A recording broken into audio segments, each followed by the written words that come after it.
In this video, I'll guide you through how to fix the issue of not being able to sign into Steam.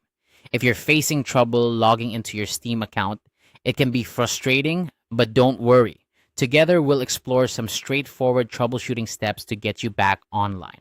First things first, before we dive into tweaking any settings on your computer, let's ensure that the issue isn't on Steam's end. Sometimes Steam's authentication servers might be temporarily down, which can lead to login issues. To check this, open your browser and head over to a community tracker like steamstat.us. This site provides real-time updates on Steam's status. Pay close attention to the Steam community and Steam store indicators. If you notice these indicators flashing red or displaying messages like HTTP error 503 or connection timeout, it means the problem is with Valve servers. In such cases, there's not much you can do except wait it out. Typically, these issues are resolved within 10 to 15 minutes by Steam's engineers. Now, if Steam servers are running smoothly and you still can't sign in, we need to determine whether the problem lies with your account profile or the desktop app software itself.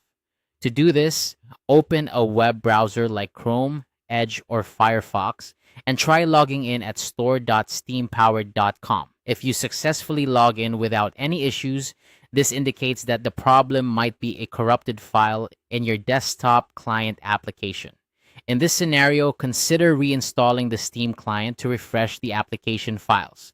However, if you encounter a too many login failures error message while trying to log in via the web, your local network's IP address may have been temporarily locked down by Steam's security measures.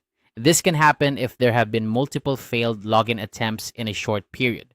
Fortunately, there's a simple workaround to this. You'll need to disconnect your phone from Wi-Fi and enable mobile data instead. Then turn on your phone's mobile hotspot feature and connect your PC to this hotspot. By doing so, you'll obtain a fresh IP address, which should resolve the lockout issue and allow you to log in successfully. This quick guide will teach you how to fix the can't sign in to Steam issue, whether it's an internal error or a security lockout. Remember, checking the server status is always a good first step to rule out any widespread outages. If the problem is indeed on your end, these troubleshooting techniques should help you regain access to your Steam account without much hassle. Thank you for watching, and I hope this guide has been helpful. If you found this video useful, don't forget to like and subscribe for more helpful tutorials. Good luck and happy gaming!